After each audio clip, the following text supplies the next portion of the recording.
அத்தா எனக்கு கேசரி தரீங்களா? நம்ம வீட்டு குட்டி குஸ்கானுக்கு கேசரி வேணுமா? எப்படி பண்ணலான்னு பார்க்கலாமா? ஒரு பேனில் 2 ஸ்பூன் நெய் விட்டு முந்திரி திராட்சை சேர்த்து நல்லா ரோஸ்ட் பண்ணி தனியாக எடுத்துக்கலாம். அதே பேன்லேயே இருக்கிற நெய்யிலையே நம்ம ரவையும் சேர்த்துக்கலாம். 2 கப் ரவை எடுத்துருக்கேன்.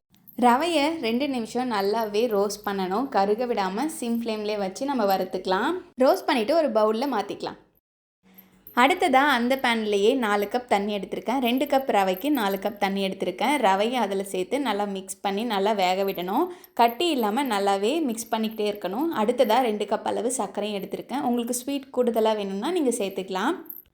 ரவையும் சர்க்கரையும் நல்லாவே மெல்ட் ஆனதுக்கப்புறமா நான் ஃபுட் கலர் சேர்த்துருக்கேன். உங்களுக்கு ஆரஞ்சு கலரில் வேணும்னாலும் சேர்த்துக்கலாம், எல்லோ கலர் வேணுனாலும் சேர்த்துக்கலாம். அடுத்ததாக நெய் சேர்த்து நல்லா மிக்ஸ் பண்ணி விட்டுட்டு 2 ஏலக்காயை சேர்த்துக்கிட்டேன். கூடவே ரோஸ்ட் பண்ணி வச்சுருக்கேன் கேஷ்யூவையும் ட்ரை கிரேப்ஸையும் சேர்த்துட்டு நல்லா மிக்ஸ் பண்ணலாம். உங்களுக்கு இன்னும் நெய் தேவைப்பட்டுச்சுன்னா ஆட் பண்ணிக்கலாம். எனக்கு தேவைப்பட்டதுனால நான் 2 ஸ்பூன் ஆட் பண்ணிக்கிட்டேன். அவ்வளோதான், நமக்கு சூப்பரான கேசரி ரெடி. இந்த வீடியோ பிடிச்சிருந்துச்சின்னா லைக் பண்ணுங்கள், ஷேர் பண்ணுங்கள். பாய்.